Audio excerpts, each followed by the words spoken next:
Ricky Hatton's big homecoming fight is fast approaching and Ricky's stepping up his training. His gym is hosting some new visitors. Ricky's sparring partners have just arrived from America. The gladiators are in town and grab the chance for a photo opportunity. And today, Ricky has a very special visitor. I'm really proud of seeing him today. I'm the person who makes him more stronger to go in there and do it. Ricky's greatest fan, James Bowers. Come on, Ricky, get in there and do the job, because if you don't, I'll jump in and get him. Fortunate you. You all right? James is Ricky's mascot. He has a rare brain condition called hydrocephalus, so he can't always turn up as Ricky's faithful talisman. Ever since I won my first world title against Tony Pepper's carried the belt in for every single fight, and it's only recently since we've been fighting in America where doctors won't allow him to fly. And Ricky's got some big news for James. The next fight's in Manchester, isn't it? Yes! So you know what that means, don't you? I'll be there. You'll be carrying the belt in. Yes, I can't wait. Yeah. To get... All right. Yes. Miss me little mate, my last 5 fights. Yeah, but... So we'll get you there. Hey, 50,000 people, you carrying the belt in. Yes, and... You'll be signing more autographs than me, won't you, champ? Yes, if I would have been allowed over in America, you know, I would have been there. I know, mate, but the doctor said you couldn't, could you? But... No, but if there were no doctors around, I would have just ignored the doctors and I would have flew over myself. You know, because I would have wanted to been there. I know you would, but you know you inspire me, don't you, pal? Yeah. So we're gonna do it the next fight. You carry my belt in, is that all right? Yes. Good man, good man. Yes.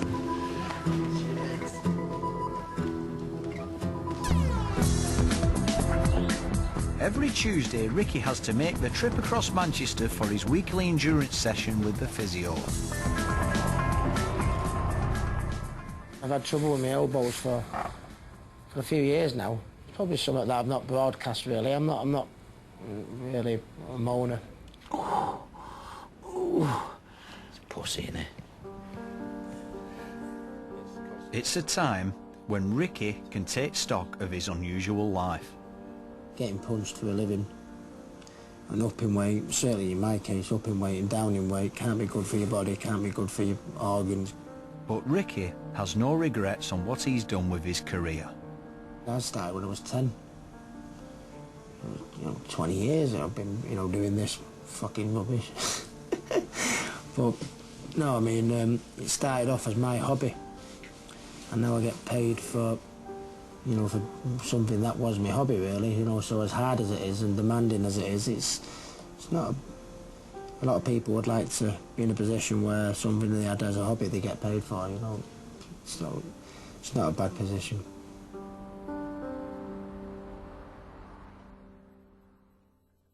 As a young boy, Daddy used to tell me stories. Ray's a caring father and grandfather and constantly worries about the dangers involved in his two sons' chosen profession. I've had enough years watching Ricky and Matt since they were like 10 and 11. As an ex-professional footballer, Ray would have preferred for his sons to stay away from the violence of boxing. If I'd have had a choice for Richard and Matthew, who were both quite very, very good footballers, I'd have preferred them to carry on at the football rather than the boxing, but it wasn't to be. Ray hopes his grandchildren follow a different path from his sons. Campbell is certainly not going into boxing, and little Jack isn't if we've got anything to do with it, but it's their parents and they'll make that decision, not us.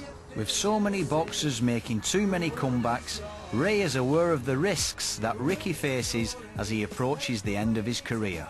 You just got to hope that the time when Ricky's got time to get out of it, that he gets out of it and has got the health to enjoy what he's earned, and that's the big thing with boxing. It only takes a second. I wouldn't like him to have too many more.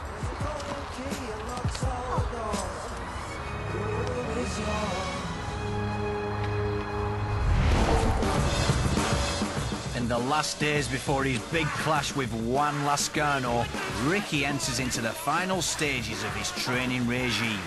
So it's going really well. This is probably the hardest part of the training. He's transformed himself from overweight boxer into a finely tuned fighting machine, and he's ready for the ring. I'm feeling really, really sharp. The timing's bang on. Team Hatton, Billy Graham and Kerry Kays are confident that their man is fully prepared. Yeah, of course he's ready. His weight's right. Yeah. He seems mentally right as well, doesn't he, Bill? Yeah, every shot's all in sync and that. He's quick, powerful. It's his homecoming, isn't it? So it's exciting. And his closest family are aware of the importance of the challenge ahead. He'll have to be ready, won't he? He'll have to be confident. He's absolutely bang on for it. Rick would rather die than lose this fight. It's now down to business, and the media circus around the fight kicks into gear, with photo shoots and television interviews. Fight night, these stands will be packed. With his world title at stake, it's the defining moment of Ricky's boxing life. I just see a man across the ring that's getting in the way of my, of making a better life for myself. So you better get out of the way. In front of his beloved home crowd, can Ricky bounce back and keep his boxing crown?